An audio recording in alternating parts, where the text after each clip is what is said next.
She didn't feel hungry that day. The sandwich in Ava's lunchbox had gone untouched again. Her classmates had teased her earlier, whispering behind her back like always. So instead of going straight home, she took the long way, the one behind the school, past the alley with the broken fence and the rusted dumpster. She knelt by the edge of the alley and slowly placed the sandwich down on a clean patch of concrete. "There," she whispered. "You can have it." She wasn't even sure why she did it. Maybe it was the way the alley always felt sad, like something had been left behind there. Or maybe it was the feeling that someone was watching. Just as she turned to leave, a soft crunch behind her made her freeze. Slowly, she glanced back. Out from the shadows came a German shepherd. His coat was dusty, patchy in places, with ribs showing faintly under the fur. One of his ears drooped, but those eyes were sharp, not wild, not angry, just tired. He walked toward the sandwich like it wasn't his first time, as if he'd been waiting, but he didn't gobble it up like a starving animal. He sat first. Then he looked straight at Ava Dot. She didn't move. The dog sniffed the sandwich, then gently picked it up in his mouth. No growling, no fear, just calm. He backed into the shadows again, but his gaze stayed on her the whole time. Ava whispered, "Are you someone's dog?" The dog tilted his head. Still no sound. That night, Ava couldn't stop thinking about him. At dinner, she barely touched her food. Her mother noticed. "You okay, honey? You're awfully quiet." "I'm fine," Ava mumbled. "Just tired." But she wasn't tired. Her mind was spinning. Who left a dog like that behind?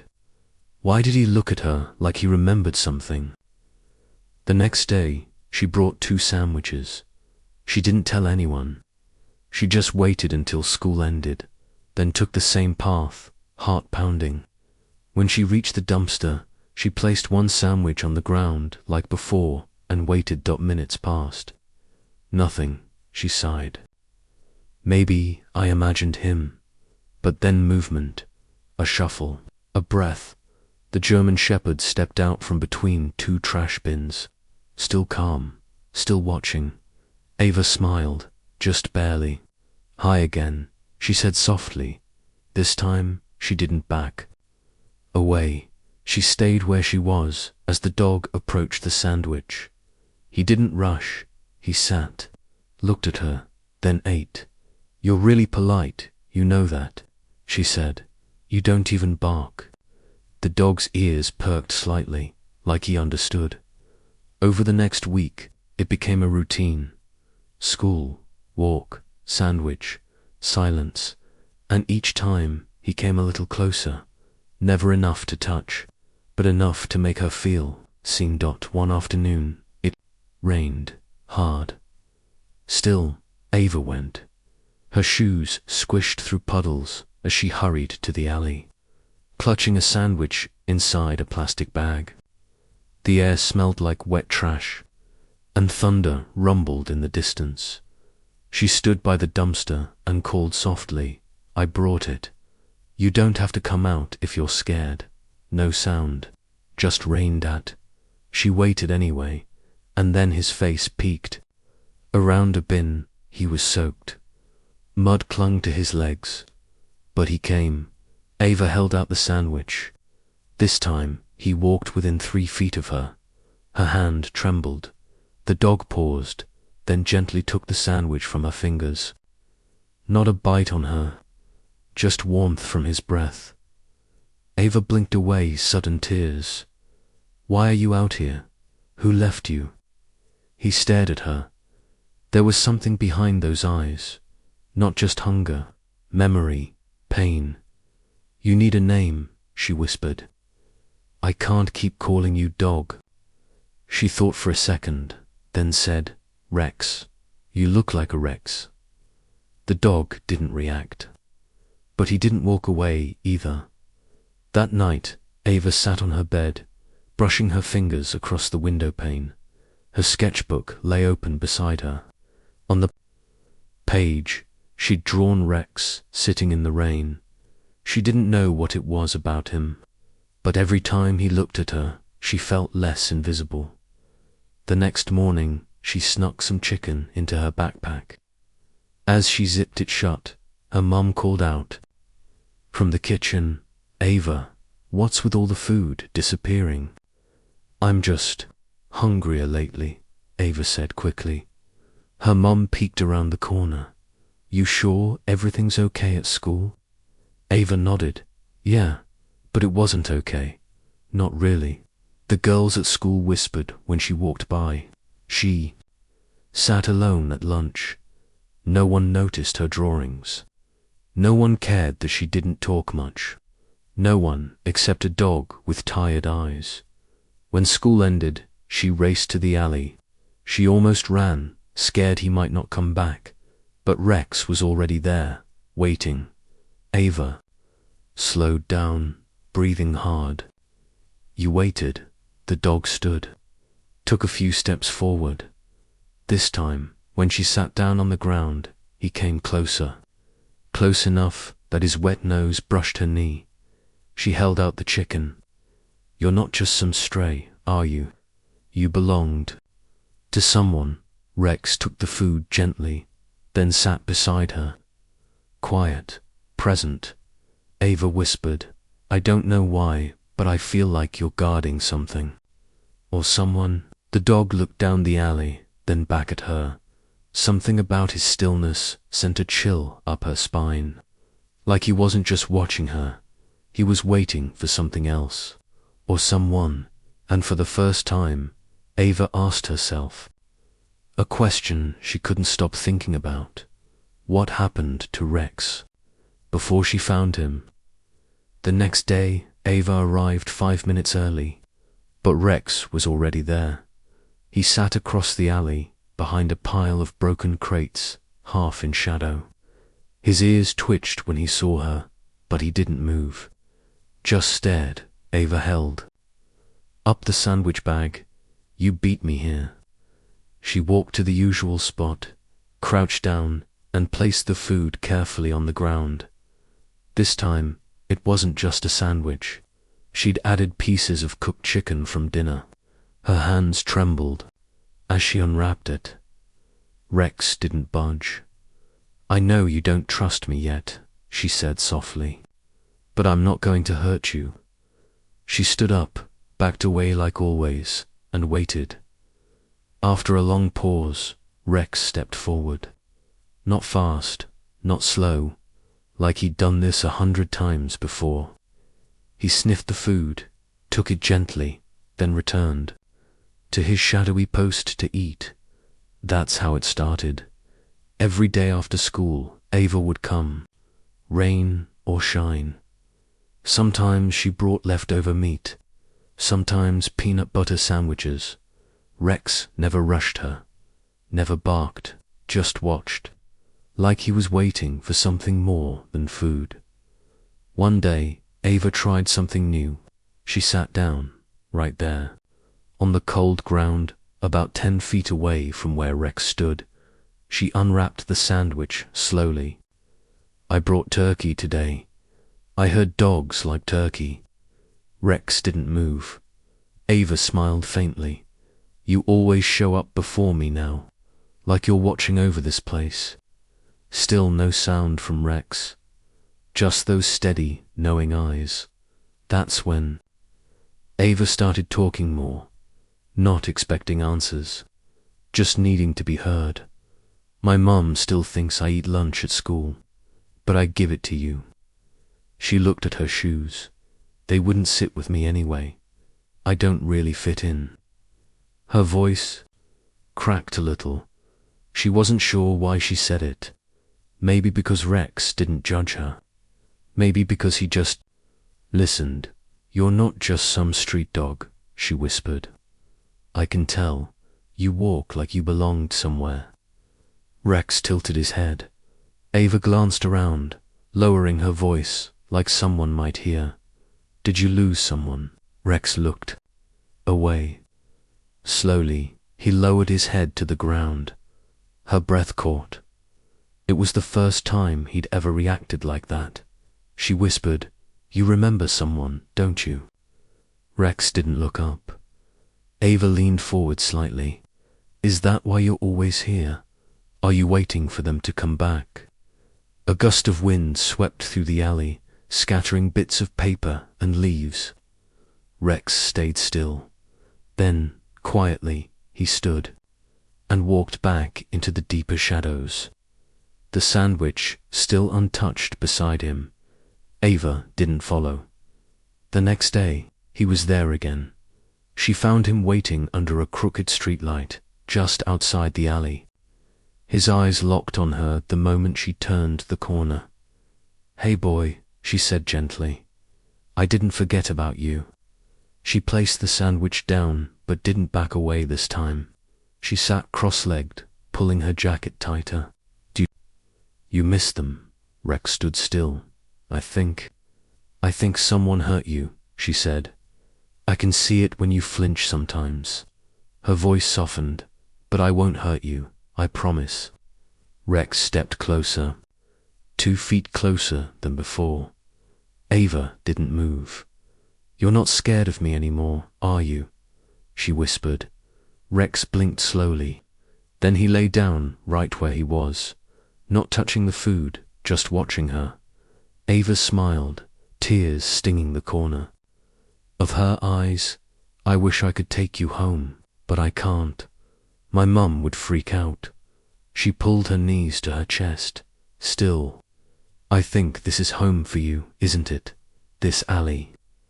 Rex looked up at the building across the street, his ears twitching, like he was remembering something again. "You're always looking that way," Ava said, following his gaze. "Was that where you lived?" There was an old brick apartment, half boarded up. One of the windows had a piece of curtain still fluttering. "You stayed with someone," she whispered. "Did they leave you?" A noise startled them both. Door slammed far off in the alley. Ava stood quickly. Rex rose too, body tense. But no one appeared. Still, something about the sound made Ava uneasy. She knelt again.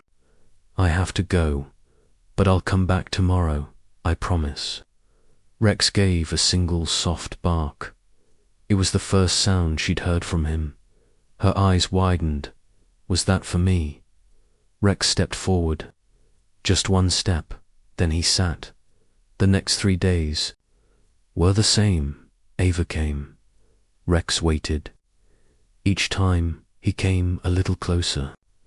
One day, she even saw him wag his tail just once, a tiny flick. On the 5th day, Ava arrived late. She ran the whole way, breathless, clutching her backpack. But Rex wasn't there. She waited. 10 minutes, then 20. "Rex," she called. "Where are you?" "Nothing." Her heart pounded. She stood up, peering into every shadow. Still nothing. She left the sandwich anyway, placing it where he usually sat. If you feel connected to this story, please like, share, and let know your city or country below. "Please be okay," she whispered. She checked again the next day. And the day after that, he didn't come. But the sandwich was gone. Ava smiled weakly. "You're still out there." Then, one evening, just as she was about to leave, she saw him standing at the end of the alley. He looked different, dirtier, a scratch above his eye, and limping slightly. Ava's chest tightened. "Rex, what happened?" He didn't come forward, just stared. She crouched slowly. "Please come. I brought food." Rex limped forward, slower than usual. He sniffed the sandwich, but didn't eat. Instead, he sat and rested his head on his paws. Something had shaken him. Ava said gently, "Did someone hurt you again?" Rex didn't answer. But the look in his eyes, it wasn't just pain. It was fear. Ava reached into her bag. She pulled out a soft scarf and held it out. You can take this, in case it gets cold. Rex didn't move, so she placed it down beside the sandwich. The next day, both were gone. She found a paw print on the scarf's edge. That night, Ava sat on her bed, staring at her sketch pad. She'd drawn Rex, lying under the streetlight eyes, full of sorrow. I don't think you're hiding from the world, she whispered. I think you're hiding from someone in it. And she knew, whatever Rex had been through, it wasn't over yet. Something or someone was still out there. She knew something was wrong the moment she stepped into the alley. Rex wasn't sitting upright like he usually did. He was lying on his side near the dumpster, breathing heavy, his body stiff. Ava dropped her backpack and rushed forward. Rex, she whispered. As she got closer, her eyes locked on the blood smeared across his fur. His front legs shook when he tried to move. Ava knelt down for the first time since they met. She didn't care about dirt or the cold. What happened to you? There was a long, raw cut running down his side. His coat was sticky. Fresh blood pooled near his stomach. Someone do this to you? She asked, barely holding back tears. Rex tried to lift his head, but couldn't. His eyes met hers, tired and afraid. Still, he didn't growl. He didn't run. He just looked. Helpless, Ava pulled her scarf from around her neck and gently pressed it to his wound. I know this isn't much, she said, but please don't move. I need to help you. He flinched when she touched him. His body jerked, but he didn't bite, didn't push her away. Ava's hands trembled. It's okay. I promise it's okay. For 10 minutes, she stayed like that, kneeling, whispering, pressing. When the bleeding slowed, she stood up, her knees numb. I'll be back tonight. I swear, she said. Just stay here. She glanced down at the blood on her hands. Her stomach twisted. That night, after dinner, she slipped out quietly. She told her mum she needed air, that she'd be gone 10 minutes. Her mum didn't ask questions. In her backpack, she'd packed antiseptic bandages, a towel, and her flashlight. She ran through the streets, breathless, heart pounding. When she got to the alley, Rex was still there, but this time, he lifted his head when he saw her. I came back, she said gently, kneeling beside him again. I won't leave you like they did. She poured water into a small bowl and set it near him. Drink. Rex licked it slowly, then rested his head again. Ava opened the antiseptic bottle and took a deep breath. This is going to sting, she whispered. She poured a bit on a clean rag and dabbed his wound. Rex yelped low and sharp, but he didn't lash out. Instead, he turned his face away and winced softly. I'm sorry, Ava said. I know it hurts. She kept working, slow and careful. She wrapped the towel around him, tied it off gently. When it was done, she sat beside him, back against the wall. You're not just a stray, she said softly. You belong to someone. I know it. Rex blinked, his eyes soft now, less guarded. Think you were protecting someone, Ava continued. And I think you got hurt doing it. A pause. I think you're still waiting for them. Rex let out a small breath through his nose. Ava stared at him. You flinched when I touched you.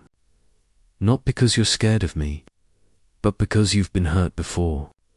She reached into her pocket and pulled out a small flashlight. She clicked it on and swept it across his body, then stopped. There on his right shoulder was a faded scar, long, deep, old. It wasn't from today.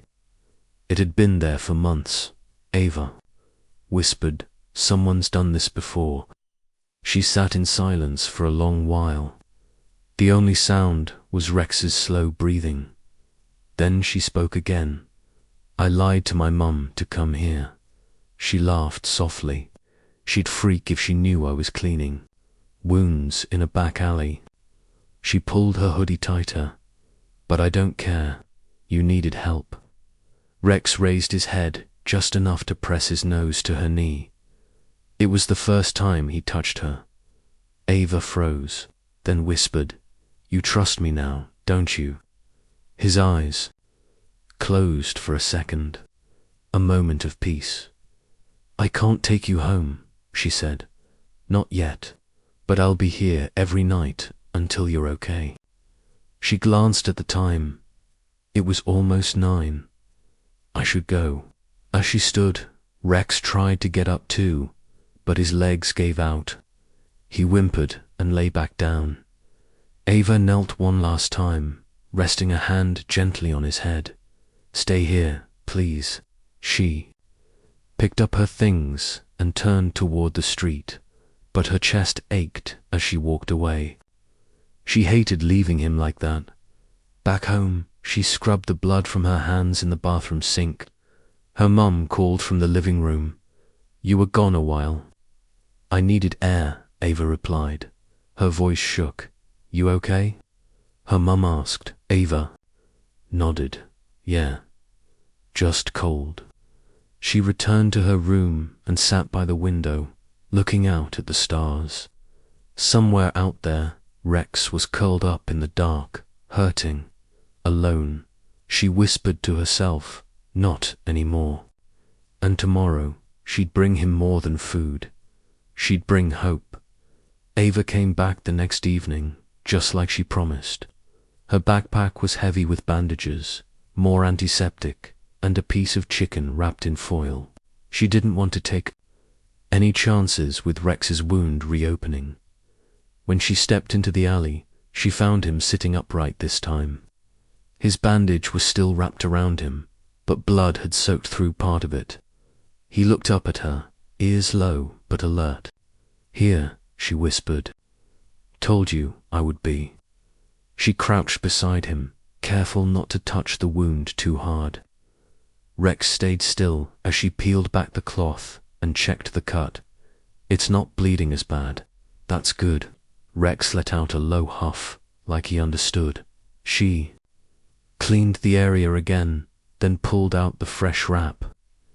As she worked, the sky turned darker and the alley grew quiet. The kind of quiet that doesn't feel right. Ava paused. Something felt off. She looked around. Nothing moved, but the back of her neck prickled. "Rex," she whispered, "do you hear that?" Suddenly, Rex stood up. His ears went sharp. His nose lifted, sniffing the air. Then, without warning, he stepped in front of Ava. A deep growl rumbled from his throat. Ava froze. "What is it?" Then she saw it. A man, standing halfway in the shadows. Tall, hood pulled over his face. Just watching. Ava's breath caught. "Who are you?" No answer. The man took one step forward. Rex barked, sharp and loud. He bared his teeth, muscles tensed. That bark wasn't like before. It was warning. Ava clutched Rex's fur, heart pounding. "Don't come any closer." Still no words from the man, just silence. Then, slowly, he backed into the shadows and disappeared. Gone, like he was never there. Ava was shaking. What was that? Rex didn't move from his place in front of her, his eyes locked on the darkness where the man had stood. The growl faded, but the tension in his body didn't. She whispered, "You knew he was dangerous, didn't you?" Rex looked back at her, eyes wide and alert. Ava sat down hard against the wall, trying to catch her breath. He wasn't just wandering by, he was watching. Rex lay beside her, still facing the alley entrance, like a soldier on guard. Ava's voice cracked. "You protected me. You didn't even hesitate." She stared at him. "You're not just any dog, are you?" Rex didn't react, but his tail tapped once against the ground. Ava looked toward the shadows again. The man hadn't said a word, just stood there like he was searching for something, or someone. Her hands were still trembling. She wiped them on her jeans. "Why would anyone be watching us?"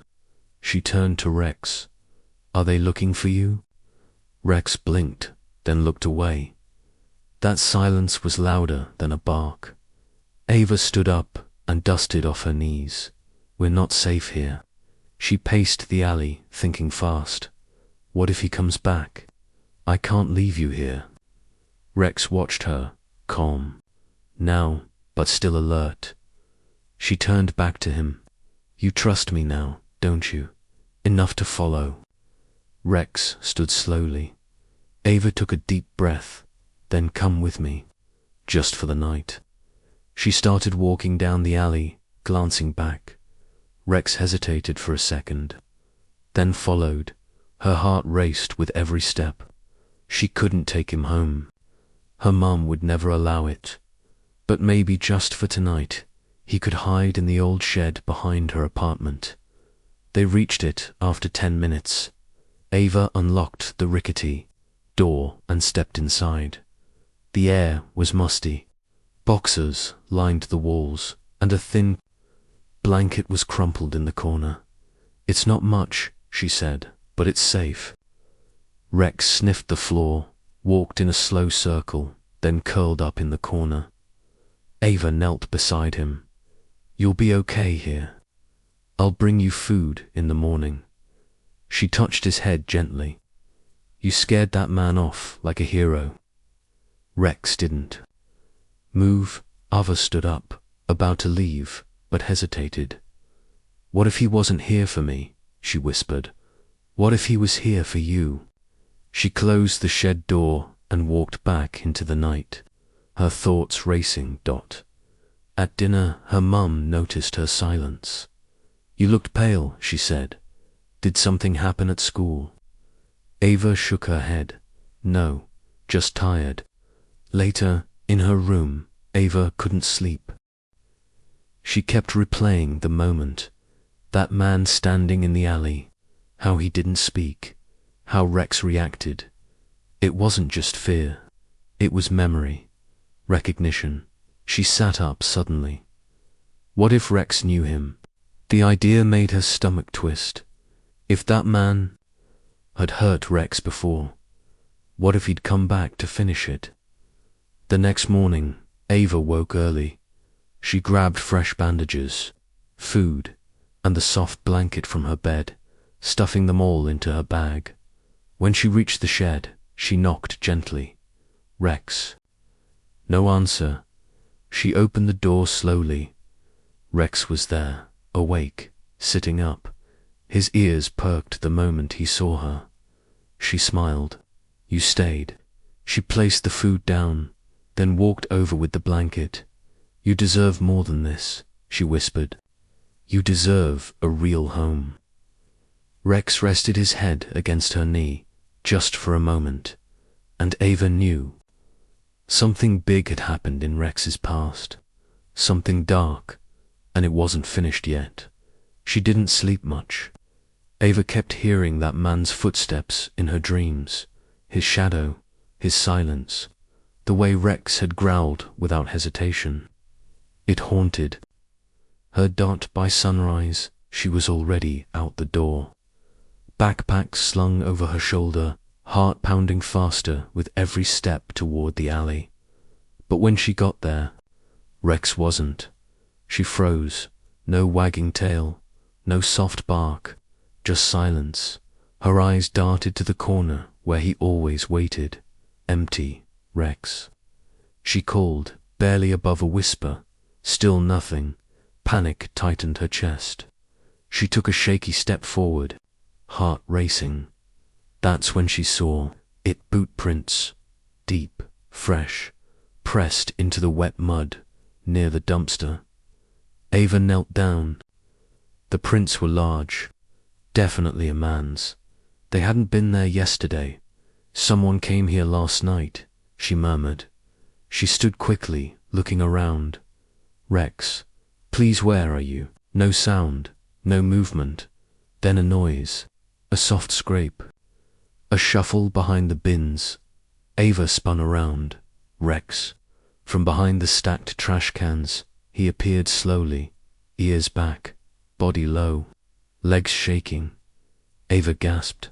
Oh my gosh, there you are. But something was wrong. Rex didn't come to her. He stayed. Crouched, eyes darting behind him, breathing heavy, like he'd been chased. Ava stepped closer, kneeling carefully. It's okay. It's just me, Rex whimpered. He wasn't injured again, but he looked terrified. Were you hiding? She whispered. From who? Rex took a step forward, then stopped, his head lowered, his tail curled between his legs. Ava's throat tightened. Was it him, the man from last night? Rex didn't answer, of course. But the way his body trembled said everything. Ava placed her hand out. Come on, it's okay now. After a pause, he moved closer and pressed his head against her knee. She stroked his back gently. I was so scared you were gone. Her eyes drifted to the footprints again. He came here looking for you, didn't he? Rex stayed silent. Ava stood and scanned the alley. He knows where you hide now. This place isn't safe anymore. She paced, trying to think. Her hands clenched the straps of her backpack. Okay, she said. We need a new spot. Rex looked up. You can't stay here. Not after this. He followed her quietly as she led him back toward the old shed behind her apartment. Once. Inside, Ava locked the door behind them. She sat down beside him, breathing hard. You're not just running from a bad past. Someone's still after you. Rex laid down, resting his head on her lap. Her voice broke. I wish you could talk. She reached into her bag and pulled out a granola bar, unwrapping it. It's not steak, but I know you'll eat anything right now. He took it gently, chewing slowly. Ava leaned against the wall. What did you do, or what did they do to you? She thought back to the scar on his side, the fresh cut, the man. In the alley, the way Rex didn't bark this time. He hid instead. Something changed, she whispered. You weren't protecting me today. You were protecting yourself. Rex shifted closer. Ava placed the old blanket over him. You're safe for now, but we need help. That evening, she made a decision. She brought her sketchbook and flipped to a fresh page in silence. She began drawing the boot print, every curve, every line.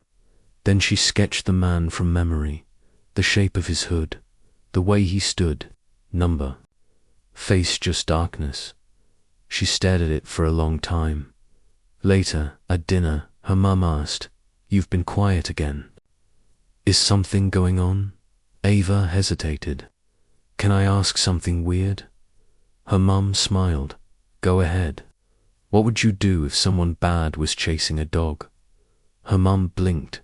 A dog, like if the dog had escaped from someone terrible, and now they wanted it back. Her mum set her fork down. Well, I guess I'd try to protect the dog, even if it meant hiding it. Ava pressed. Her mum raised an eyebrow. Where's this coming from? Ava looked down. Nowhere. Just a story I read. That night, she snuck out again, flashlight in hand. When she opened the shed, Rex was curled up, but he lifted his head immediately. Hey, she said softly, I brought something. She pulled out her sketch pad and showed him the drawing. No, you can't tell me, but if this is the man, Just look at it." Rex stared at the page. After a moment, his ears went back. A soft growl escaped his throat. Ava's eyes widened. "It is him. You know him." She flipped the page. "I'm gonna find out who he is. I don't care how long it takes." She placed the sketchbook down and sat beside Rex. "You don't have to hide anymore." But even as she said it, part of her knew they weren't safe yet. Not even close. The storm hit faster than anyone expected. Thunder cracked as Ava clutched her jacket tight and ran down the street. The rain came sideways, soaking her shoes and drenching her hair. She didn't care. Rex hadn't shown up at the shed last night, and now, with the storm, all she could think was, what if he's hurt again? She turned the corner into the alley, water splashing around her ankles. "Rex," she called out, breathless. "Where are you?" Wind howled. Lightning lit up the walls for a second, then vanished. Her eyes scanned the shadows. Then she heard it barking, loud, sharp, from up ahead. "Rex." She shouted again, running toward the sound. She found him at the far end of the alley, his fur soaked and clinging to his body. He wasn't running, he wasn't pacing, he was barking at a storm drain. Ava stopped. "What are you doing, Rex?" Didn't even glance at her. His body was stiff, tail raised, barking again and again at the iron grate. She stepped closer, trying to see. "What is it?" Rex pawed at the grate, whining now. Something was down there. Ava dropped to her knees and looked inside. It was dark, but just beneath the metal bars, tangled in trash and mud, something brown was wedged between the iron and the concrete. She reached in without thinking. Rain pounded her back as she stretched her arm into the drain, fingers searching blindly. Her hand closed around something rough and soaked. She pulled hard, slipping once, nearly falling face first into the puddle, but finally it came free. It was a collar, a dirty, waterlogged leather collar. She turned it over in her hands. There, barely visible through the grime, scratched into the surface, was a name. Titan. Ava looked up at Rex, heart thudding. Is that your name?" Rex stopped barking. He stared at the collar dot, then, slowly, stepped forward and sniffed it, and then he sat down, quiet, still, like something inside him had stopped spinning. Ava whispered, "Titan. That's you, isn't it?" His eyes met hers, and in that one look, she knew that it wasn't just a name. It was who he had been, before the alley, before the fear, before the scars. She sat down beside him, holding the collar in both hands. "You weren't always running. You had someone who named you." Rex didn't move, but he lowered his head and rested it on her knee. Ava swallowed hard. "What happened, Titan?" She said the name again, softer this time. Testing it, he didn't flinch. He accepted it. "Did they lose you?" she asked. "Or did someone take you away?" A gust of wind pushed water into the alley. The puddle near her knee rippled. Ava clutched the collar tighter. She looked closer at the leather. Scratches, faint bite marks. A piece of metal missing where a tag might have once been. Whoever he belonged to, they'd loved him. She could feel it, and now someone else wanted him back. Someone who wasn't kind. Someone who had left footprints in the mud. Ava stood slowly, slipping the collar into her bag. "I'm not letting them find you again. Not until we know the truth." Rex followed her as she walked back to the shed. Rain still poured, thunder still cracked, but neither of them rushed inside the shed. Ava pulled the blanket around him and sat beside him on the cold floor. She pulled the collar out again. "You were Titan," she whispered. "That name means something, and I'm going to find out what." Rex rested his head on her foot. "I won't let them take you." Later that night, Ava sat at her desk with the collar under a lamp. She took photos of it, especially the carved name. Then she pulled out her laptop and opened the school Wi-Fi connection. She didn't even know where to start. She typed, "missing." German Shepherd named Titan. Dozens of results popped up. Lost dog posters, old Facebook posts, shelter records. Most were from years ago. Then something caught her eye. A photo, a young girl, maybe 10, holding a German Shepherd. The caption read, "Titan and Marla, best friends forever." It was dated 3 years back. Ava clicked the link. It led to an old news story. She read out loud. "Local foster home burns down. Child and dog missing. Authorities search for girl and her pet." Her breath hitched.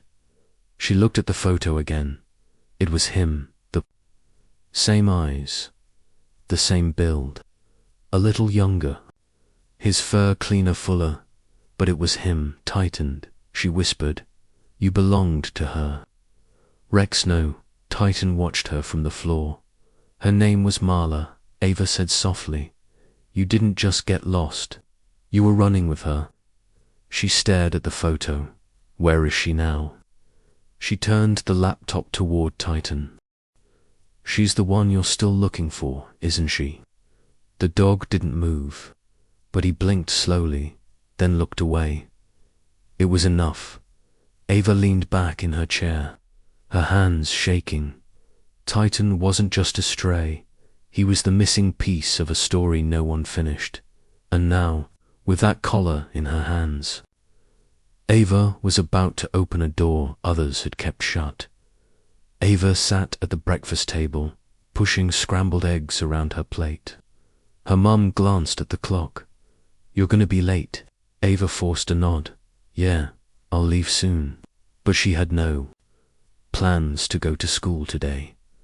Her backpack wasn't filled with books. It held Titan's collar, a copy of the news article, and her sketch pad. There was something she needed to do, and it couldn't wait. As soon as her mum left for work, Ava slipped out the back door and headed toward the edge of town, where the small animal shelter sat behind a gas station. She'd passed it a dozen times before, never once stepped inside. Today, she did. The bell above the door chimed as she walked in. A young woman behind the counter looked up and smiled. "Hey there. Can I help you?" Ava hesitated, then stepped forward. I have a question about a dog, a German Shepherd." The woman's smile faded just a little. "Okay, what kind of question?" Ava pulled the collar from her bag and held it out. "Do you know a dog named Titan?" The woman took the collar gently, turning it over in her hands. She paused at the name. "I think you want to talk to Lacey," she said. "She's in the back. Wait here." Ava nodded, her heart pounding. A minute later, a girl around 16 stepped into the room. She had a messy braid, freckles, and tired eyes. "You asked about Titan," she said quietly. Ava swallowed. "Yeah, I found this collar. It was in a drain." Lacey took the collar slowly. "Where did you say you found it?" "In an alley," Ava said. "My friend led me to it." Lacey looked up. "A German Shepherd. Yes, is he?"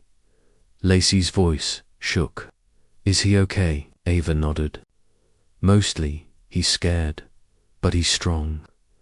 Lacey held the collar like it was made of glass.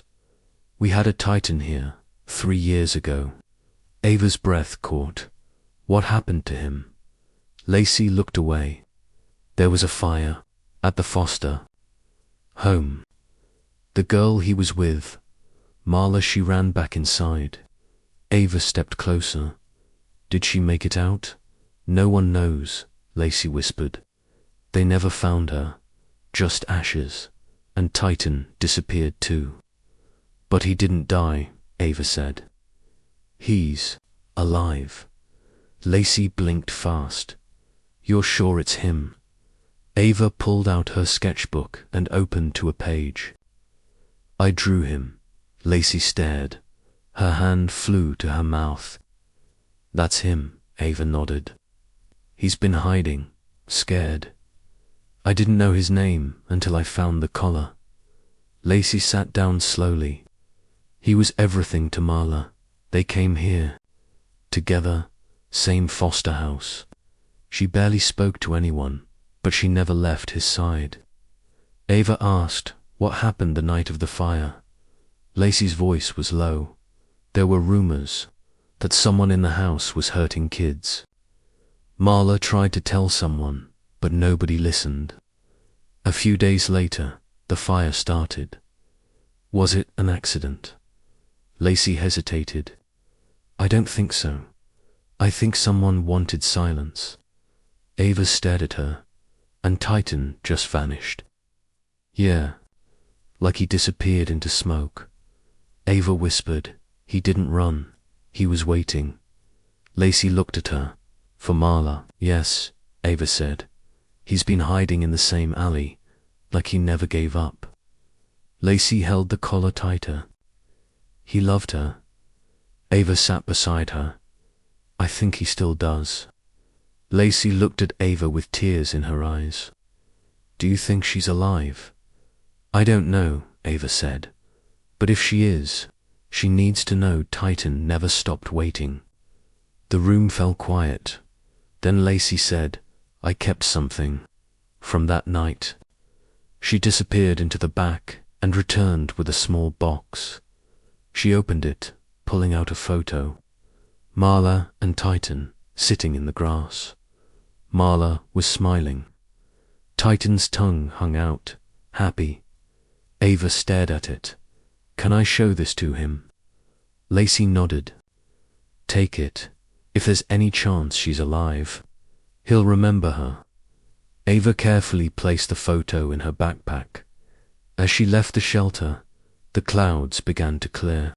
For the first time in days, sunlight touched the pavement, and Ava had a name. Marla, a past, a story that wasn't finished yet, and a dog who refused to forget. Lacey didn't even blink when Ava asked, You really want to go there? She said. Quietly, Ava nodded. I need to see it. Titan needs to see it. The next morning, they met just past dawn. No one was around as they cut through the back streets toward the edge of town, where the old foster house still stood, blackened and broken. Most people avoided the place, but not Ava and not Titan. When they reached a gate, Lacey pulled back a section of bent wire. This way, she whispered. Stay low. Titan followed without hesitation. As soon as they stepped through, his entire body shifted. His ears twitched. His tail lowered. His paws slowed. Ava noticed immediately. He knows this place. The house looked worse up close. Windows shattered. The porch collapsed. Charred walls still stood like skeletons. Titan moved toward the front. The door, or what was left of it. Ava whispered, Do you remember this place? He didn't bark, didn't move fast, but he walked with purpose. His paws trembled slightly as he stepped onto the burned floorboards. Inside, everything smelled like ash and mold. The air was cold, heavy. Lacey led them through the hallway. This was the kitchen, she said. The fire started here, at least. That's what they said. Titan sniffed the ground, his steps slow, cautious, his body tensed near a scorched doorway. Lacey stopped. That was Marla's room. Ava looked at the blackened doorframe, then at Titan. He stood there, frozen, staring inside. The floor inside was covered in ash and broken wood. He didn't move. Ava crouched beside him. "It's okay," she whispered. "I'm here." Titan whimpered, just once. Soft and low, he took one step forward, then another, until he stood right in the center of the room. His nose touched the wall. Then he sat, completely still. Ava's voice shook. "You waited here, didn't you? You thought she'd come back." Lacey moved carefully toward the closet. She opened the broken door, revealing a pile of old boxes, half burned, half melted. She reached inside and pulled something out. A photo. Her eyes widened. "Ava, look." Ava took the picture gently. It was faded, edges curled, but clear enough. A young girl, Marla, and beside her, Titan. Only this time, Marla's face wasn't smiling. One eye was swollen. Her arm had a bruise. Ava stared. They were hurting. Her, Lacey nodded. No one believed her. She told the shelter once. "We tried to help, but the system moved slow."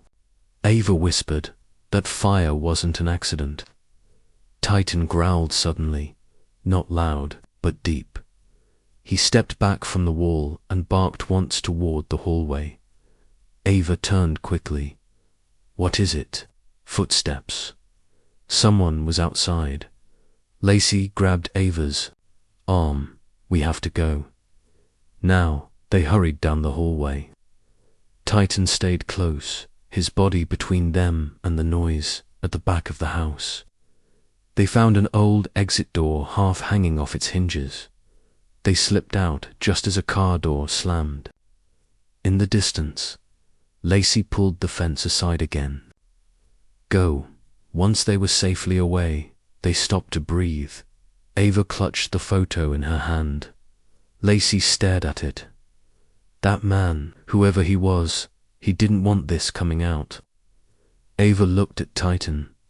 He's trying to protect something. Or someone, still. Titan didn't bark. He just pressed his head into Ava's side, and for the first time, Ava felt it deep in her chest. This story wasn't just about a lost dog. It was about a promise, one he hadn't broken.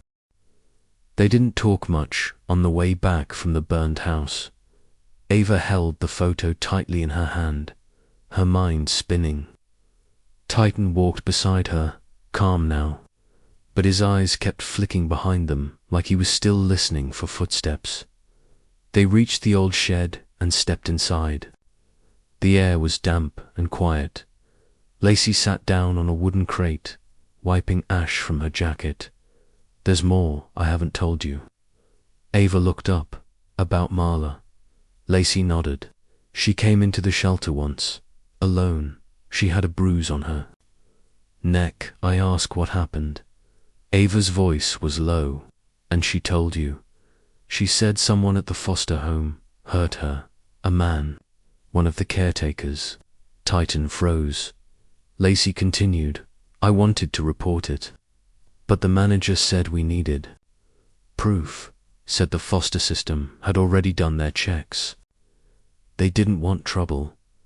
Ava clenched her fists. "So they did nothing. They told me to drop it." 2 days later, the fire started. Ava's heart pounded. And Marla, no one found her. She vanished. The official story was that she must have run away. No case was ever opened. Ava stared at the photo, Marla's swollen face, the way Titan had stood beside her like a shield. She was a child, Ava whispered. They let her disappear. Lacey looked at Titan. He barked the night of the fire. They said he went wild trying to get back inside. Titan suddenly stood, his ears straight up, his body tensed. "What is it?" Ava asked. Titan walked to the doorway, growling deep in his throat. Then he barked, loud, sharp. Just once, the sound made Ava jump. Lacey whispered, "He remembers." That name woke something up in him. Ava nodded slowly. "You said no case was ever filed." Lacey stood. "Not officially. It just vanished. Like Marla. Do you remember the caretaker's name?" Lacey hesitated. "I think it was Roy Benning." Titan growled again at the sound of the name. "That's him," Ava said. "He's the one who came to the alley. I saw him, the man in the hood." Lacey looked at her. "Are you sure?" "I'll never forget his face. Or the way Titan stepped in front of me like he knew exactly who he was." Lacey's voice dropped. "If Roy came back, it means something's not finished." Ava looked down at Titan. Maybe he thinks Marla survived. Maybe he's looking for her too, but not for the right reasons. Titan stepped closer, resting his head gently on Ava's foot. "We have to find her," Ava whispered. "We can't let this be buried." Lacey nodded. "We need help. Someone who'll listen." Ava glanced at her backpack. "I have the collar, the photo, the article. That's something. And Titan," Lacey added. "He's not just a witness. He's proof she existed and loved." Ava sat beside him on the floor. "He's been carrying this alone for 3 years, waiting, watching." Lacey's voice broke, and no one ever listened. "Well, we're listening now," Ava said, "and we're not stopping." She looked at Titan, who lifted his head and stared at her. "You're not just a dog," she whispered. "You're the only one who never gave up." And Ava realized something else. Marla hadn't just vanished. She'd been erased. Now it was up to them to bring her back. It started with a text. Ava had just gotten home from school, dropped her backpack, and checked her phone. There was a number. She didn't recognize, don't know name, just 5 words. "Stay away from that dog." Her heart stopped. She read it again. Then a 3rd time. There was no mistake. Titan, her hands shook as she deleted the message and checked the window. The street looked normal, no one outside, no movement. She tried to breathe, but her chest felt tight. That night, she stayed up in bed, watching the shed from her window. Titan was asleep inside, curled up on the blanket, safe for now. But someone was watching, someone who knew, someone who wanted him gone. The next day, another message came. "You don't know what he did." She didn't reply. She couldn't. But she started looking over her shoulder everywhere she went. At lunch, on her walk home, even at the corner store, she felt eyes on her dot. Titan started acting different too. He barked more, growled at passing cars. One night he stood in front of Ava's house and refused to move for nearly an hour. That's when her mum noticed. "Honey," she said at dinner, "you've been quiet lately. Is something going on?" Ava forced a smile. "Just school stuff." Her mum tilted her head. "You're not in trouble, are you?" "No," Ava said quickly. "Everything's fine." But everything wasn't fine. That evening, Ava went outside to check on Titan. The sun had dipped low, casting long shadows on the street. Titan stood by the fence, staring at a black car parked across the road. Ava followed his gaze. The windows were tinted. The engine wasn't running, just parked there. No one moved inside. "Titan," she whispered, "is that him?" Titan growled deep in his throat. His fur bristled. The car didn't move, but something about it felt wrong. Ava backed up. "Come on," Let's go inside. Titan didn't follow at first. He stayed at the gate, watching, guarding. Only after she called twice more did he come. She locked the shed behind him, heart pounding, back in her room. Her phone buzzed again. You shouldn't have gone to the house. Ava dropped the phone. Her hands were sweating now. They knew. She grabbed her backpack and pulled out the photo of Marla. She stared at her face. This is why they're scared, she whispered. Because she told the truth. Titan's bark exploded outside. Loud, angry. Ava ran to the window. The black car's headlights flashed once, then it sped off. Titan barked again, pacing behind the gate. She ran down to him. It's okay, he's gone now. Titan looked at her, breathing heavy. She knelt down and hugged him. You're not safe. I should have known they'd come looking.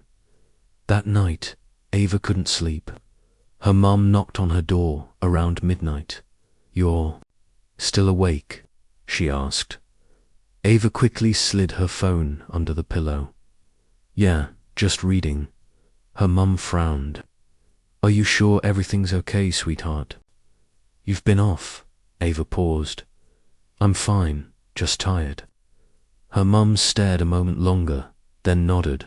All right, try to rest. As the door shut, Ava whispered to herself, I can't tell her. Not yet.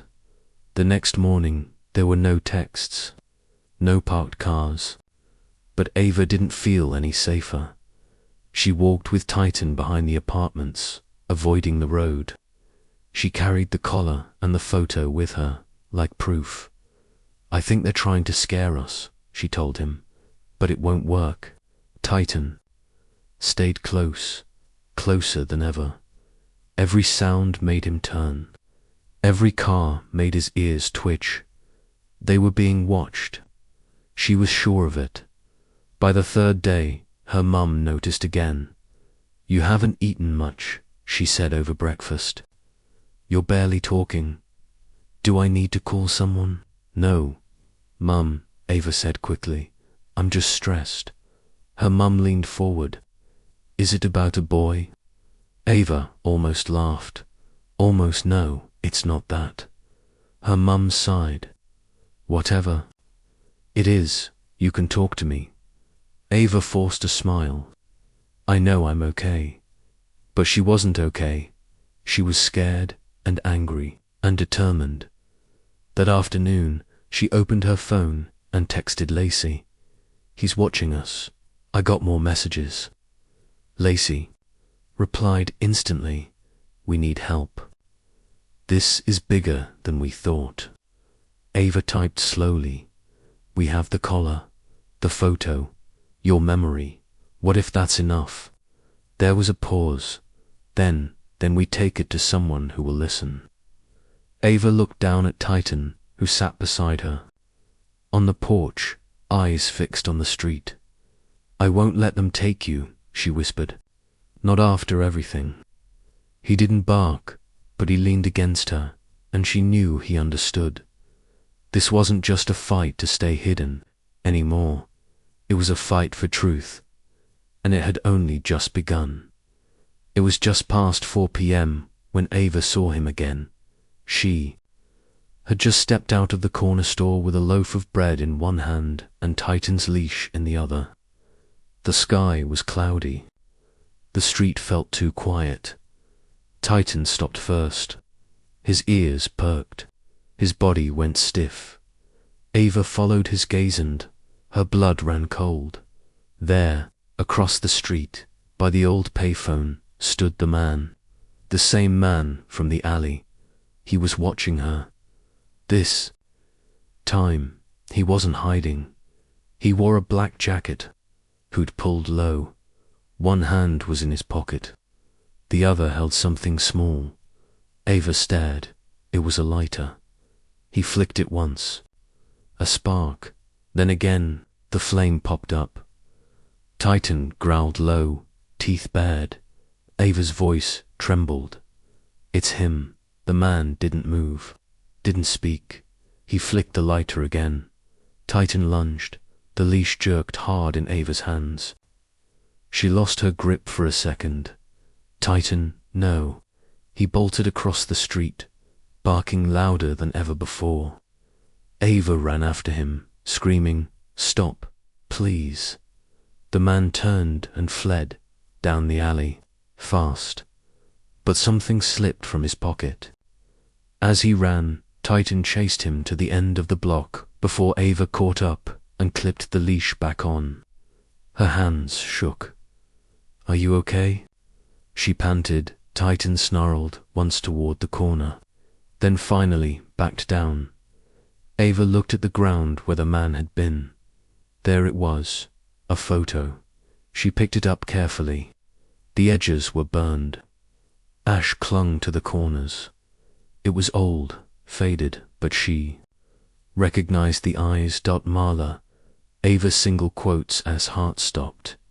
It was a picture of Marla, maybe a school portrait.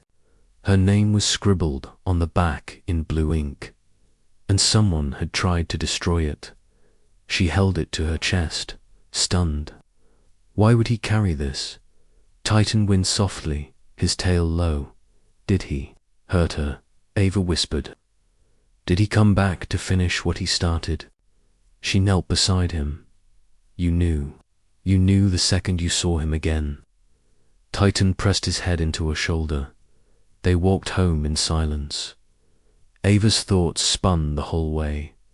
That photo, the lighter, the way he ran. He was hiding something. When? They reached the shed. Ava sat on the floor and laid the photo on her knee.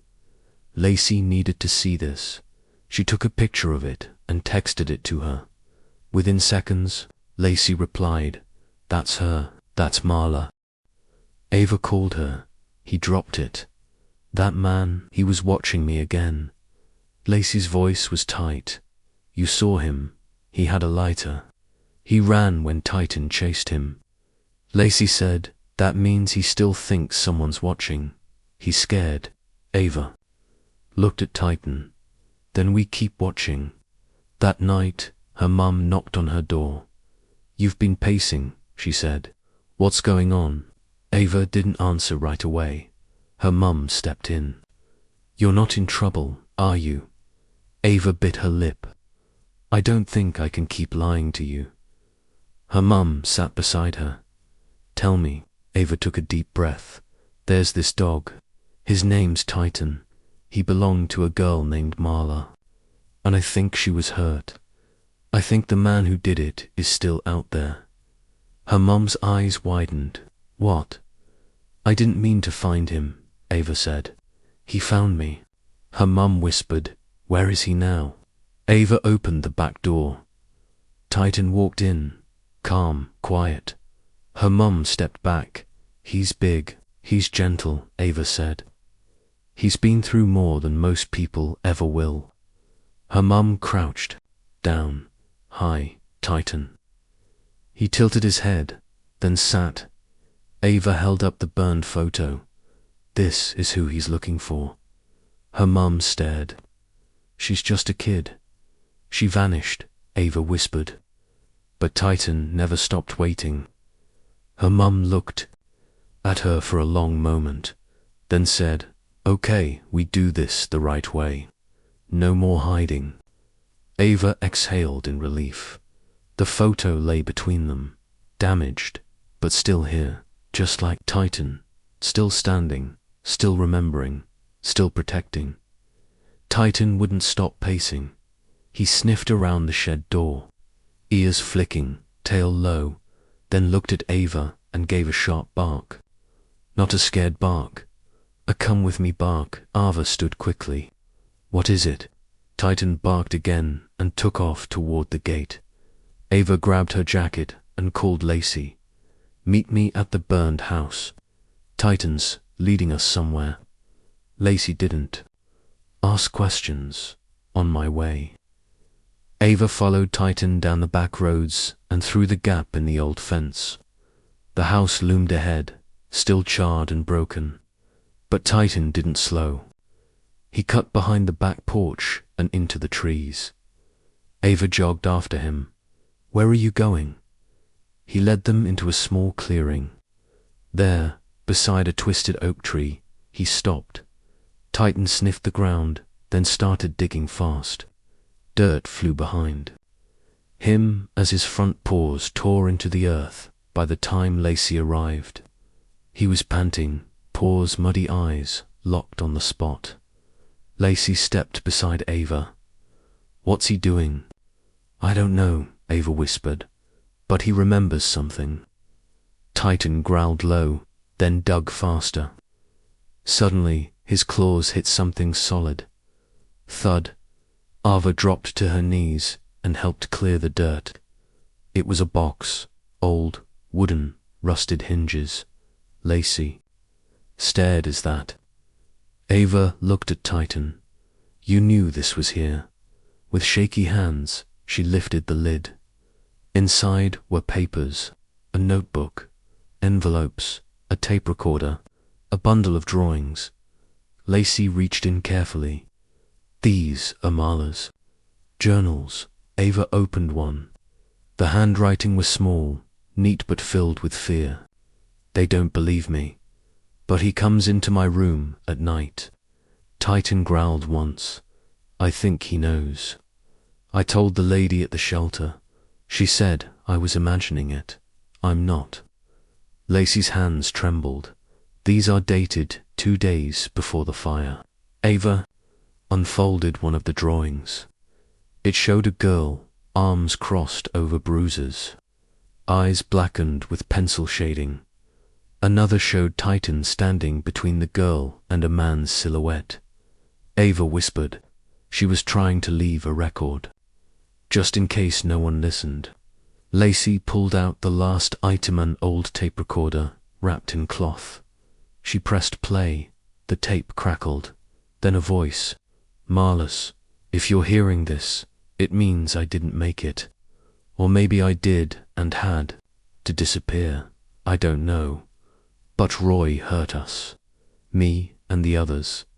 I told them. No one stopped him. I'm scared he'll hurt Titan too. He's all I have. The tape stopped. Ava was silent. Titan stood beside her, unmoving. Lacey whispered, This, is it? This is what they tried to bury. Ava looked down at the dirt-stained journal in her hands. We found the truth. Titan brought us to it. They packed everything carefully and stood. Ava turned to Titan. You knew this whole time. He looked up at her with quiet eyes, then walked to the base of the tree and sat. Lacey said, It's like he was waiting for someone to be ready to listen. Ava nodded. He never gave up. He just waited for someone to dig. She looked toward the sky, and for the first time, it felt like the weight of silence had cracked open. They didn't waste time. The morning after they dug up Marla's box, Ava and Lacey sat at the kitchen table with everything spread out, letters, drawings, the tape, and the photograph. Titan lay nearby, head resting on his paws, eyes flicking toward them every few minutes. This is enough, Lacey said. But we need someone who can actually do something with it. Ava looked up. What about your aunt? You said she used to work in the system. Lacey hesitated. She did. 20 years as a social worker. She's retired now, but she still knows people. Would she help? Lacey nodded. She hates what happened to Marla. She never believed it was just a fire. They packed everything into a folder and walked 4 blocks to a small yellow house with wind chimes on the porch. Lacey's aunt, Miriam, answered the door. She was older, with sharp eyes and a warm voice. You brought her? She asked, glancing at Ava, then at Titan. Yes, Lacey said. And the truth, finally. Miriam invited them in and poured tea before they said a word. When they laid the contents on her dining table, her eyes widened. Where did you find all this? She asked. Titan led us there, Ava said. He never forgot. Miriam flipped through the letters and paused at the drawings. Her face grew tight. This is what we needed years ago.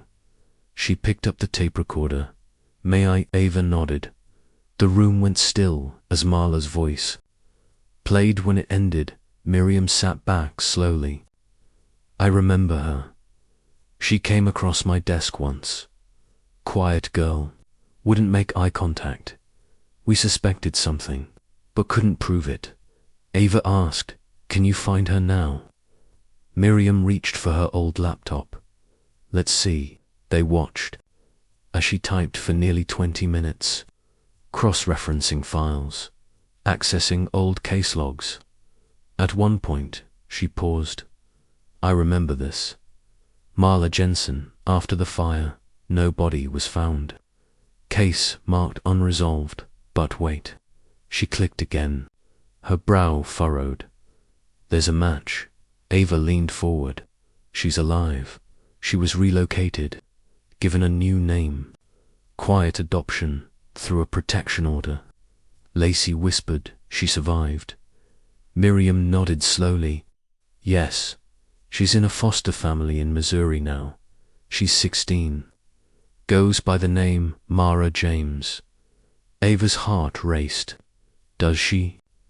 Remember, she hasn't spoken, Miriam said softly.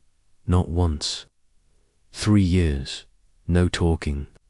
She was diagnosed with trauma-related mutism. Titan lifted his head. Miriam looked at the dog, then down at the photo. She had a German shepherd. Everyone thought he died in the fire. Ava held up the collar. He didn't. Miriam studied Titan for a long time. He's been holding onto her memory all this time, hasn't he? He never let go, Ava said. Not even when it hurt. Titan stood and walked toward the table. He sniffed the photograph of Marla and whimpered softly. Lacey whispered, he knows her, still. Miriam exhaled deeply. You girls have done more than most adults ever did. What happens now? Ava asked. I make a call, Miriam said. I know someone who works in family services over there. We can't just show up, but maybe, if we handle it right, they'll let us try. Titan sat by the table, staring at the photo like it was the only thing that mattered. Ava crouched beside him. Do you want to see her again? He didn't bark, he just leaned into her gently, eyes fixed on the face of the girl who had once saved him before he spent years trying to save her. Miriam picked up the phone. Let's bring the truth to light. And maybe, just maybe, bring Titan home. The call came just after lunch. Miriam stood in the doorway. Phone still pressed to her ear, eyes wide with something between disbelief and hope. They said yes. She whispered. Ava shot up from the couch. They'll let us see her. Miriam nodded slowly. Marla, or Mara, as she goes by now, agreed to meet, but only under one condition. Ava held her breath. She wants to see Titan. Titan lifted his head like he already knew, as if he'd been waiting for those words his whole life. Lacey wiped her eyes. Where do we go? Foster home in Missouri. They've arranged a private space for the visit, Miriam said. We leave tonight. They packed quickly. Just essentials, the documents, the photos, and Titan's collar, worn and sacred. The drive felt endless. Hours of winding roads and too many silences. Titan rode in the back seat, head on Ava's lap. He barely moved. He didn't sleep. He just waited. By the time they arrived, the sun had dipped low. A quiet brick building stood behind a fenced yard. It looked ordinary, peaceful, but Ava's heart pounded like a drum. A woman in a beige coat met them at the entrance. She smiled softly. I'm Rebecca, Marla's current foster guardian. She doesn't talk, but she's been different since we showed her the photo. She agreed to come. Miriam nodded. She's ready. Rebecca looked at Titan. We'll see. They walked through a long hallway and into a quiet room. One table, 2 chairs, a folded blanket in the corner. Then the door opened on the other side. Marla stepped in. She was taller now, 16, her hair longer, but Ava knew instantly it was her. She didn't speak, just stood there, frozen. Then her eyes fell on Titan. He didn't bark, he didn't run. He just stood, tail low, and looked at her. Her lips parted, her hand trembled. Titan, she whispered. Titan stepped forward, one paw, then another. He moved slowly, like he didn't want to startle her, like he didn't believe this moment was real. He reached her knees and stopped. Then, with a soft breath, he placed his head gently against her leg. Marla's knees buckled. She dropped to the floor, both hands burying into his fur. You came back, she sobbed. You came back. Titan let out a soft sound, something between a whimper and a sigh. Ava felt her chest ache.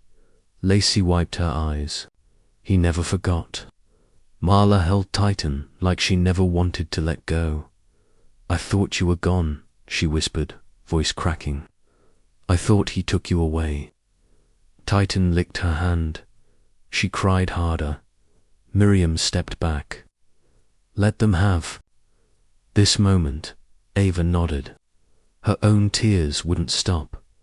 For the first time in years, Marla looked safe. She looked whole. She pulled back, hands still on Titan's cheeks. Her voice was barely a breath. I kept seeing fire, over and over, and then nothing. Ava walked closer and crouched. He never stopped waiting. He led us to everything. Marla looked at her. You helped him. He helped me, Ava said. He saved me too. Marla nodded, tears still falling. I used to think no one would believe me. Ava handed her the tape recorder. We do now.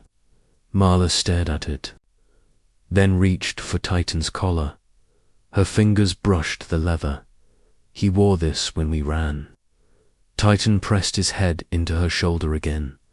She smiled for the first time.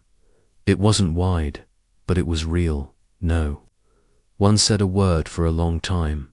Marla sat on the floor, arms wrapped around Titan, her cheek pressed to the side of his neck. His tail thumped slowly, his body still as if even breathing too loud might break the moment. Ava and Lacey stayed back, watching with quiet hearts. Finally, Ava stepped forward and knelt beside them. Marla, she said gently, do you want to talk about it? Marla didn't move at first, then her fingers curled deeper into Titan's fur. I didn't think I could. I tried for years, but every time I opened my mouth, the words just disappeared. Ava's voice stayed soft. You don't have to force it. Marla nodded. I think I'm ready now. Titan let out a small breath, as if he already knew. Marla sat up slowly and looked at Ava, eyes red but steady. It started before the fire, she began. He was supposed to take care of us. Roy, that's what they called him. He worked at the foster home, smiled in front of adults. But when no one was watching, she paused. Titan nudged her knee. She touched his head gently. He hit me the first time when I dropped a plate. Said I needed to learn respect. I didn't tell anyone right away. Who would believe me? Lacey whispered, I would've. Marla gave a small smile. Titan believed me. He growled at Roy once. Roy kicked him across the room. I screamed. I remember screaming so loud. Her voice cracked. I tried telling the shelter worker. I showed her my arm. She said I must have fallen, that Roy had a clean record. Ava clenched her hands. That's why nothing happened. Marla nodded. So I made a plan. I was going to run, take Titan and disappear. I had it all figured out. Her hands shook. But he found my journal that night. The fire started. Lacey's voice trembled. You were still inside. I was asleep, Marla whispered. I woke up to smoke. Couldn't breathe, couldn't see. I was crawling on the floor. Then I felt teeth on my sleeve. It was Titan. He dragged me through fire, through broken glass. He didn't stop. Her eyes filled again. He got me to the back door, pushed it open with his nose. I ran. I looked back. He wasn't there. Titan rested his head on her lap. I thought he died in there, Marla said. I cried for him every night for months. I thought it was my fault. Ava wiped her own tears. He didn't die. He waited. Marla looked at her. He protected me when no one else did. Ava pulled out her phone. Can I record this? We need to make sure they hear your voice. Marla nodded slowly. It's time people knew what really happened. Ava hit record. Marla repeated everything. How Roy hurt her, how no one believed her, how the fire wasn't an accident, and how Titan saved her life. When she was done, Ava stopped the recording. You did it, Lacey whispered. Marla smiled, then leaned into Titan. I finally got to thank him. Titan let out a soft groan and curled up beside her, just like he used to. It was like the years in between never happened. Only now, they had proof, and Marla had her voice again. They filed the report the next morning. Miriam handled most of it, walking straight into the station with the letters, the drawings, the photo, and the recorded testimony. The officer behind the desk looked confused at first until he read the name. Roy Benning, he said slowly. Wasn't he a foster caretaker? Miriam said. But this time we have proof. Within hours, detectives arrived. They took everything they asked. Questions. They studied Marla's journals and listened to her voice shaky, but clear, telling the truth no one believed. Years ago, the photo of her bruises, the letters crying for help, the tape of her goodbye, and the dog who found it all. Ava sat beside. Marla threw it all, tight and curled at their feet. That night, the news broke. Former foster caretaker arrested in cold case fire, new evidence. Reopens abuse investigation. The next week moved fast. Roy was arrested quietly outside a hardware store. Marla wasn't told until it was over. She just nodded when she heard. He can't hurt anyone else, she whispered. They asked her to testify. She hesitated. I don't think I can. Ava gently said, You already did. Just tell them what you told us. Marla looked at Titan, who licked her fingers like he was saying, You're safe now. She nodded. The court date came. The room was full, but it felt small to Ava. She sat in the front row with Lacey and Miriam. Marla sat beside her attorney, Titan lying quietly under her chair. He wore his old collar that day, the same one Ava had pulled from the drain. When the judge entered, everyone stood. Titan lifted his head, eyes alert but calm. The trial moved. Fast, the evidence was overwhelming. The defense tried to deny the abuse, tried to say the fire was an accident.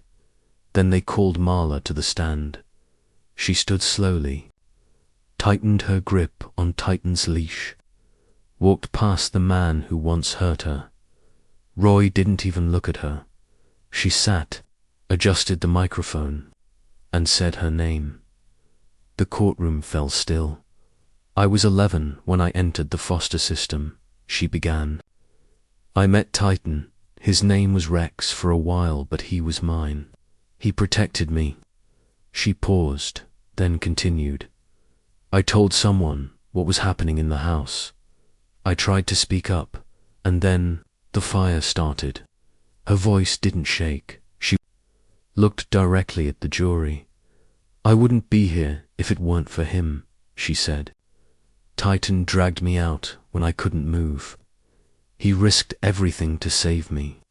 She reached down and gently patted his head. He's the reason I'm alive. Titan let out a small breath. The judge leaned forward slightly. The courtroom was so quiet, it felt like even the walls were listening. When she stepped down, Ava stood to hug her. Lacey held back tears. Titan stayed calm, watching everything. The jury didn't take long. The verdict, guilty, on all counts, as Roy was led out in cuffs. Marla didn't flinch. She just looked down at Titan and whispered, "You did it." Outside, the courthouse reporters waited. Flashes popped. Questions were shouted.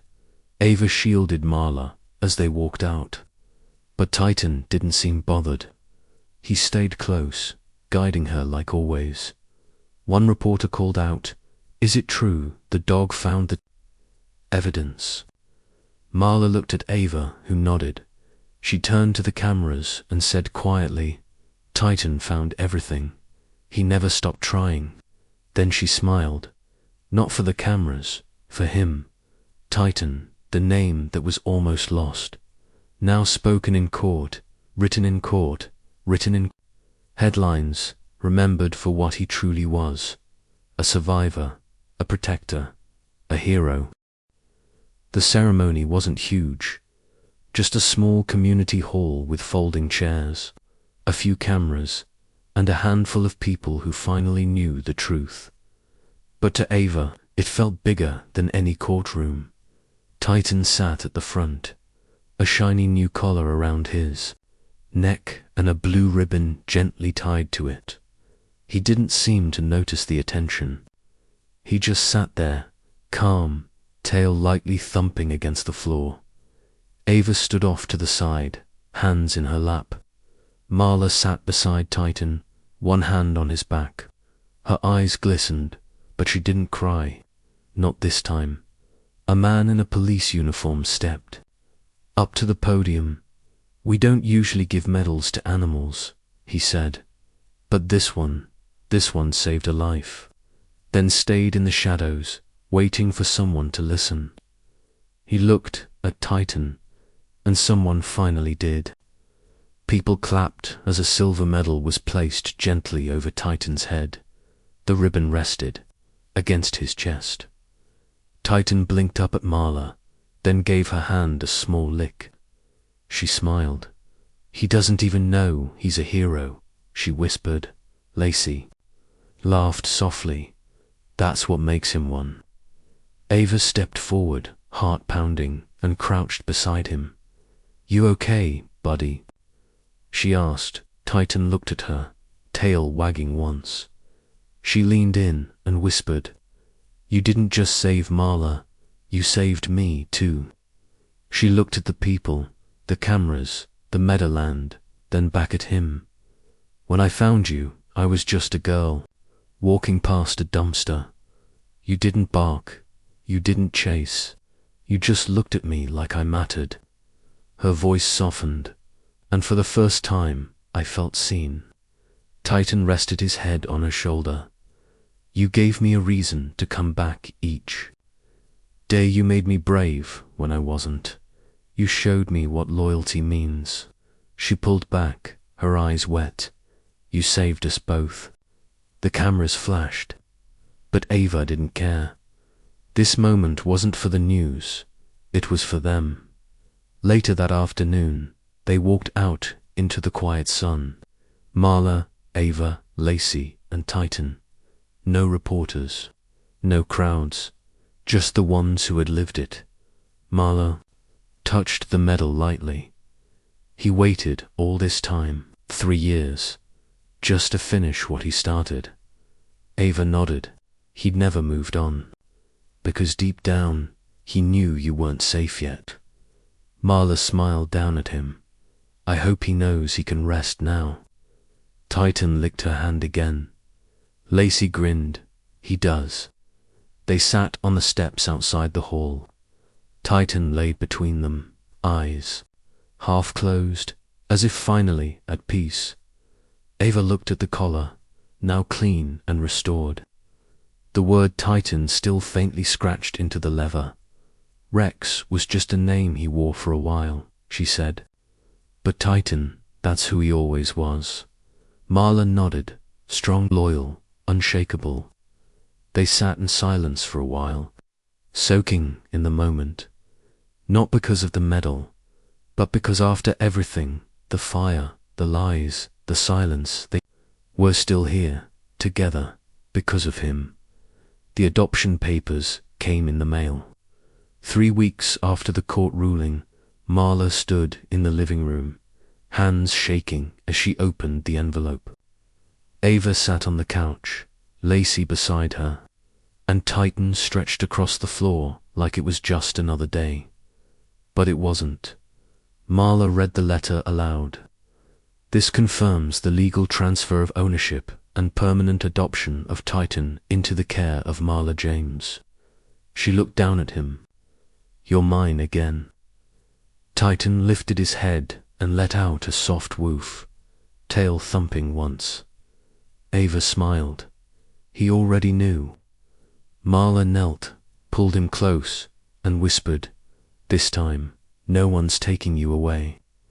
The next day, Marla clipped on his new Tagger silver bone-shaped one that read Titan. Loved and safe. He wore it like a badge. Miriam came by that evening with a small celebration cake and a new chew toy. Even the neighbors dropped in, bringing treats and stories they'd read in the paper. The town had begun to heal, and so had Marla, but no one healed quite like Titan. He started sleeping more, relaxing more. His ears perked less at every car, every creak in the floor. He walked through the front door like he belonged there, because now he did. One afternoon, Ava came to visit. She and Marla walked to the old alley behind the school, the place where everything started. It was quiet now. No food wrappers, no shadows, just a patch of cracked concrete and a rusted dumpster. Titan walked ahead of them, sniffed around the spot, then sat. Ava pointed, right there. That's where I left the first sandwich. Marla smiled. You didn't even know his name. I didn't know mine either, Ava said softly. Not really, not until he found me. Marla looked at her. You saved him too. Ava shook her head. We saved each other. She crouched beside Titan and stroked his back. That's why you found me, she whispered. Titan leaned his head into her palm, tail swaying gently. Marla sat beside them. Funny how the place that once felt hopeless is now full of memories. Ava glanced around. It's not empty anymore. Not to us. They sat there for a long time. No words. Just quiet. On the walk back, Titan stayed between them. He looked up at the girls, then straight ahead, as if leading the way one last time. When they reached the porch, Ava turned to Marla. You ever think about what comes next? Marla nodded. Every day. But now, it doesn't scare me. Ava smiled. You're not alone anymore. No, Marla said, looking down at Titan. I'm home. That night, Marla opened her window and looked out at the stars. Titan lay by her bed. Breathing slow and steady, she whispered, Thank you. His tail tapped once against the floor. The past no longer owned them. It had shaped them, but it didn't define them, because now they had each other, and that was home. Did this story touch your heart? Give it a thumbs up, share it around, and drop your location in the comments.